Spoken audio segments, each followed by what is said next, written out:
Today's July 21st, 2023. Current Bitcoin price is $29,928.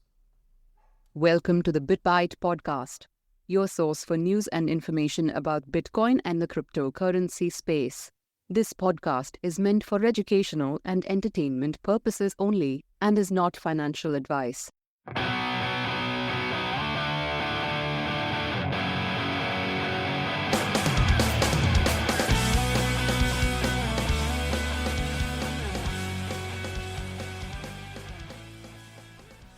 What's going on, Rick? Oh, not much. I was just contemplating. Uh-oh. One of these days, our intro, everything else is going to be measured in Bitcoin, and we're not going to be measuring Bitcoin in dollars. Yeah, but then we'll just say one Bitcoin is one Bitcoin. That's right. $1 is worth, 17 trillion. Or converts into $17 trillion buys you one Bitcoin. One Bitcoin is worth 17 gajillion dollars. Yep.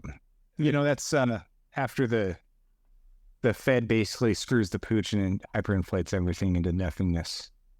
And this isn't something that we talked about prior to the podcast, but I thought kind of what you just said brought up an interesting point. I watched an interview with Michael Saylor this week, and he was talking about, people were asked him, is it too late to buy Bitcoin? Because we've talked about that on the podcast before, right? Are they too late to the game? Yeah. Bitcoin at $30,000. Michael Saylor, when he bought the first time, like back in, I think it was 2016, he said that Bitcoin was going to be like this big Ponzi scheme and it was going to go the way of online gambling and all this stuff, yada, yada, yada, right? And then it wasn't until 2020, roughly, that's when he started buying. And at that time, it was $10,000. But meanwhile, when he made that first comment, it was only $100. Right. So he was making the comment, they're asking him, they're like, well, is it too late for everybody to start buying Bitcoin? He's like, well, you got to ask yourself, in 1776, when Manhattan was already a very popular city, was it too late to buy a block of Manhattan real estate at that time? And he's like, you go forward, 100 years, in 1876, when it was still relatively cheap, was it too late to buy a block of Manhattan real estate at that time? It had already been around for 100 years. People are already on there. People had already made some money off it. And then he said, what about the 1970s when Manhattan blew up and like the prices just went through the roof? He said, was it too late then? And even from then to now, it's gone up even more. So, take from that what you will. Yep. Michael Saylor would say, get some of that digital real estate right now. Yeah. Yeah. He's like, it's not going to be too late. People in, the 2140s, they're going to be like, well, is it too late to buy Bitcoin now? Whatever the price may be at that point. So, yeah, I thought that was kind of interesting, saying that, at what point were we going to say something different? Like, we'll say one Bitcoin is now worth, I would love to be like $250,000, that kind of thing. Yeah, and it's just going to keep going.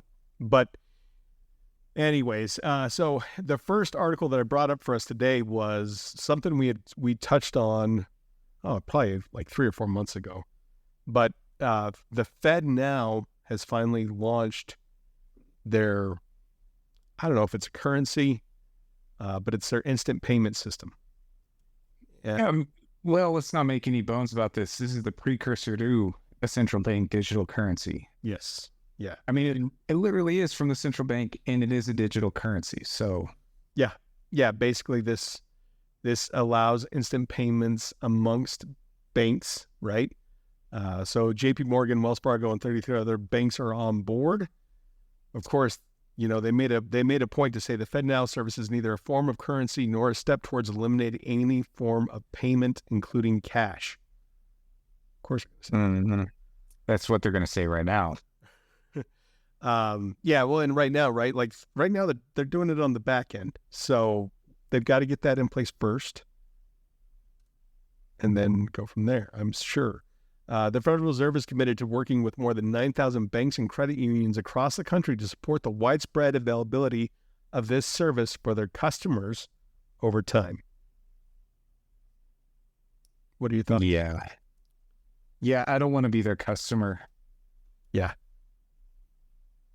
I don't know. Some people are already saying, that it eliminates the needs for cryptocurrencies. One gentleman by the name of Omid, and I'm going to say his name wrong, Malakin, an adjunct professor at Columbia Business School, explained, arguing that FedNow eliminates the need for crypto or even stablecoins is like arguing in 2005 that replacing VHS rented from Blockbuster with DVDs eliminated the need for streaming FedNow is 25-year-old tech. America is just really late to the game. Well, yeah, I agree. Our currency really is digital. It's just not controlled centrally by the Fed.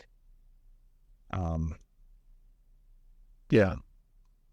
Well, and when you think about it too, like when you think of the discussions, like when they talked about the money printers in 2008, they just went into the system and there's the money. There's the money. Spread it around. Yeah. To our cronies, of course.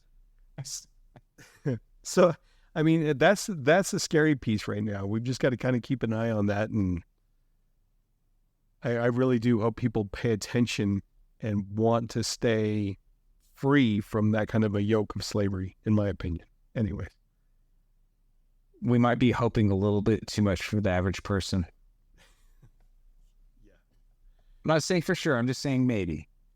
Maybe. I don't know. Yeah, I really don't know. I don't know where the people are at right now. I don't know where their heads are at.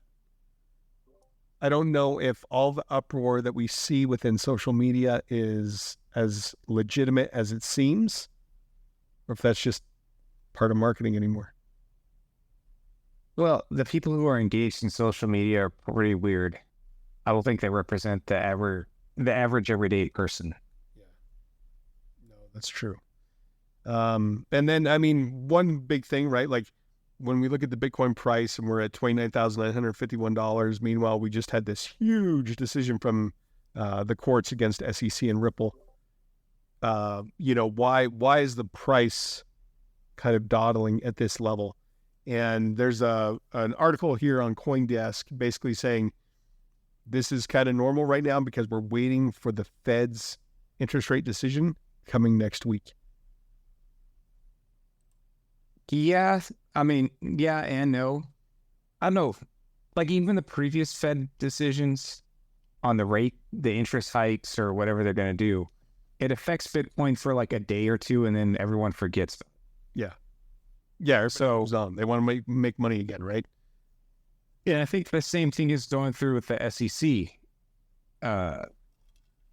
So, I guess that is the question. What is the Fed going to do next week? Yeah. Yeah, I honestly don't know. Considering according to their numbers, their alleged numbers, right? They came in at 3%. Their target is 2%. So what they're doing is working according to them. We've talked about that. We don't think it's as real as what they're saying. Yeah. But I don't know. Are they going to pause or are they going to go ahead and raise again? We talked about it last week. Really the problem really is the fact that government is inflating money because they're spending more money than they're taking in taxes. Yeah. So the only option they have is to print more, which is going to lead to, that inflates the money supply right there. Yeah. And the only tool that Fed really has to govern that is the interest rate. Mm-hmm. So, they only got a hammer and they're going to treat every problem like a nail. So, that's a good point. Yeah. But are they, now is the thing, are they looking at the nail now and think that it needs to be hammered down a little bit more, or they go, oh, we did good, we'll leave it alone? That's the key.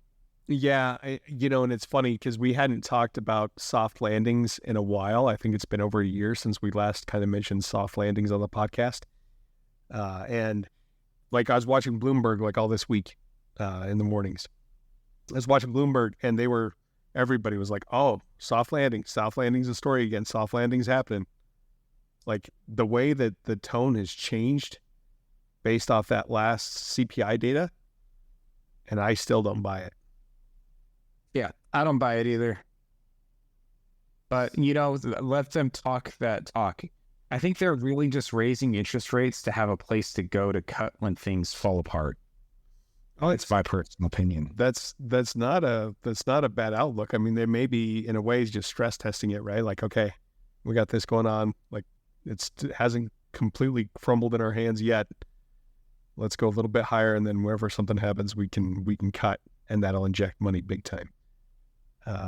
So, anyways, from this article here, there was a comment in here from Rachel Lynn, CEO and co-founder of decentralized derivatives exchange Sin Futures.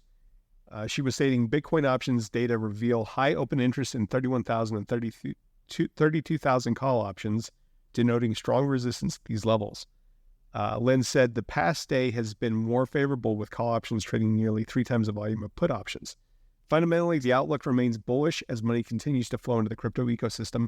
She said this could represent a brief reversal, potentially leading up to a move of 34,000 if BTC can achieve the sustained breakout above 31,500.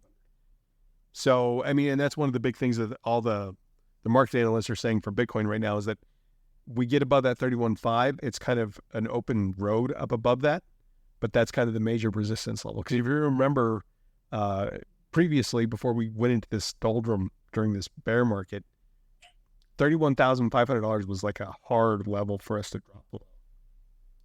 So once it broke through that, then it really sank down. Yeah, then we went into that like $15,000 range, and now we're trying to get back above that 31.5. So we need to break that resistance above the 31.5, and then it'll kind of start opening up the sky basically to get back up into the the basically mid 30s up into the 40s range again.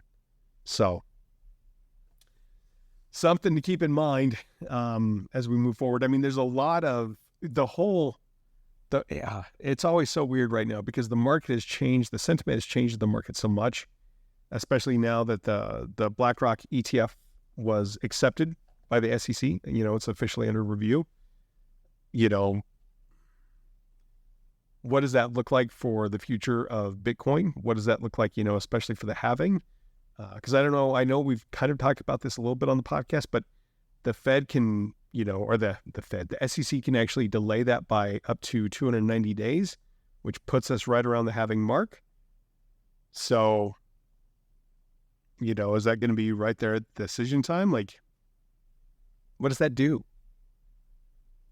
What does that do? That's a good question. I just thinking about things on the spot, how I mentioned that I don't think there's going to be any real action. I mean, the Bitcoin is going to just kind of hover at this point for a while, in my opinion, until something happens. Things were really at like $20,000 before the Silicon Valley Bank collapse, and then we quickly escaped that, and now we've been close, in the 30 range. I think there's going to be some type of big news that's really going to move Bitcoin price. Otherwise, it's going to kind of just hover. Everything just feels like it's in stasis, and there's nothing moving until something snaps. Yeah, I still believe, like, I think at the beginning of this year, I said that I felt like Bitcoin was going to be about 40 to 45,000 by the end of this year, which I still hold to. We're not that far away from that. And again, for me, what it goes back to is just the halving is coming. And I don't mean for it when I say it like that to sound ominous, but there's going to be things that have to happen that have typically kind of happened before the halvings in the past. So, that's where I'm at. But I mean, I agree. And 45,000, that's still not a huge increase from where we're at right now. No. In the bull market, Bitcoin, that's nothing. Yeah, in the bull market, you've seen that. You've been in that position where you're like, you go to sleep, you wake up the next day, it went up by $5,000. Right. So, yeah. last thing, kind of tying into that I was going to bring up here. Well, maybe the last thing, maybe just one more thing. We'll be like Steve Jobs. U.S. lawmakers call on SEC to stop regulatory assault on crypto following XRP ruling. So a congressman was quoted as saying, I'm writing to inquire that if the SEC intends to come to terms with the folly of the commission's crusade against crypto assets in light of the latest decision by Judge Annalisa Torres of the Southern Jurisdiction of New York. Needless to say, the regulation by enforcement has had a dreadful day in court, the lawmaker continued. In a landmark legal decision, Judge Torres resoundingly rejected the regulatory overreach of the SEC, which has been indiscriminately declaring all crypto assets except Bitcoin to be securities. I can't disagree. Nope. It's just whether or not they're going to listen. Yeah, I don't know. I haven't heard a whole lot from Mr. Gensler. Obviously, he doesn't call me on the phone personally. But you know what I'm saying? Like, I mean, the SEC hasn't said a whole lot of anything. They do believe that more than likely they will appeal the decision, but that's going to take years before they can do that. And they're just going to waste more time, I'm sure. So, yeah. Well, if the SEC is like anything like the FBI, I mean, just some of the stuff that's come out about different things, man, it just looks like they've completely gone rogue. And it wouldn't surprise me if the SEC had doing something similar. You know, and so, and I've got to ask you this, because I don't know if we really touched on this or not in the previous episode. Were you completely mind blown by the decision when you saw it? A little bit. I was surprised. Yeah. I was very surprised. But I mean, I don't know what else to say about it other than, you know, we'll see if the SEC backs down or if they just dig in more. Yeah. No, and I think you're right. I mean, and by no means I want to say that I was surprised as well. However, I think part of the reason why I wasn't super surprised was I had seen so much press already that it was looking really positive for XRP. However, at the same time, like, I mean, this was coming from people within the crypto space. Of course, they wanted XRP to win. So I didn't know how much of that was a confirmation bias, right? Right. So, I mean, I still was kind of shocked. I was like, wow, okay, cool. You know, and I'm kind of glad that it turned out the way that it did. You know, we've got, I think, we brought up something, or you brought up something kind of when we were talking about this previously, and it's going to kind of tie into what we're going to go into now. There's a lot of charlatans and fraudsters in the crypto space. Indeed. Which legitimately, that's what the SEC should be protecting us against. If they're following their mandate, yes. Yes. That's really what they're there to do. However, all they've done is, like they say, you know, just done a crusade against crypto in general. Right. And speaking of fraudsters, we got Craig Wright, who won an appeals case in the UK court. So, okay, so what was Craig Wright accused of doing? So Craig Wright, since 2016, has claimed that he is Satoshi Nakamoto. Oh, yes. Yeah. So he is claiming that he is the man who wrote the Bitcoin white paper. And right now, what he's trying to do is he's not trying to take control of the Bitcoin network. I don't think anybody could do that, like court of law, regardless. I don't know. But what he's trying to do is copyright the white paper currently. And initially the court in the UK, before it was even going to go to trial, said that he, you know, didn't have enough evidence basically to prove that he, you know, penned the white paper, wherever the case may be. But he won an appeal in UK court to be able to continue to try and copyright the white paper in the UK. Which, yeah, I mean, again, he's an Australian trying to copyright a paper in the UK for a global document. I don't know how you'd look at that, but It's kind of interesting. yeah, I think What would he get from copywriting the white paper? And for those of you who don't know, that was basically the original document put out by Satoshi Nakamoto, a pseudonym, obviously.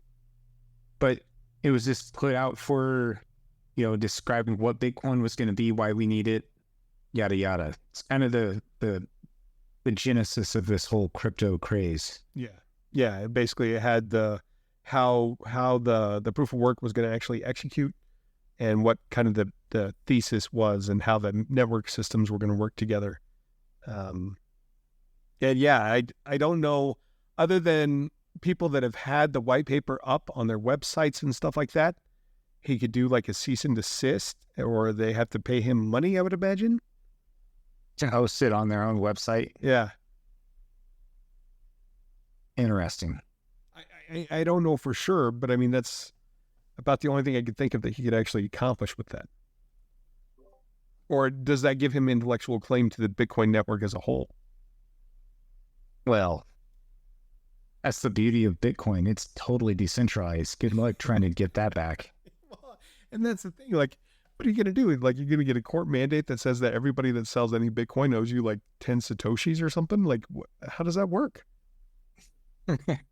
Good luck enforcing that. Yeah. Well, and the other thing is, too, is like, if he believed in it so much, why did he fork it and start his own Bitcoin? He started Bitcoin Satoshi's vision.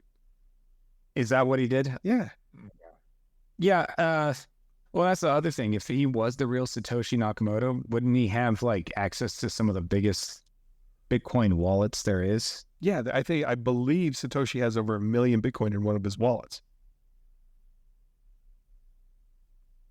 And all you'd have to do to prove that you are Satoshi is move 1 Bitcoin. Yeah. Out of those wallets, right? You could move a Satoshi out of those wallets. True. You wouldn't even have to move a whole Bitcoin. We'll say, what is that? $30 billion is what he would be worth if he could move it. Right? Like, I know that's simple math, but, I'm like, I don't even know why you'd worry. You'd be pretty... Yeah. I don't think you'd be really hung up on somebody using your copyrighted work, right? Not only that, but I think if you were really... Why would you fork it if you wanted that white paper back so bad as your intellectual property? Exactly. You'd wipe out your own wealth. Yeah. And yeah. Potentially. No, it just goes to show in that fork obviously did nothing, because there's been several different forks in Bitcoin and none of them have gone anywhere. Yeah. Bitcoin Cash was like the first big one. And there's been other smaller ones. I think there's been like Bitcoin Gold and stuff like that. But, I mean, if you and I wanted to, we could fork the Bitcoin network and start our own chain. I don't know why. The problem is getting anybody else to join you. Yeah. Exactly. That's always been the issue. Exactly. So, and that was one of the big things I think they found with Bitcoin Satoshi's vision, and you can't necessarily quote me on this, but you can if you want to. From what I understand, the only volume that's happening on that network was wash trading between like a weather app and something else. Like it was just, they were trading coins back and forth to give it the volume, any volume at all on that network. Yep.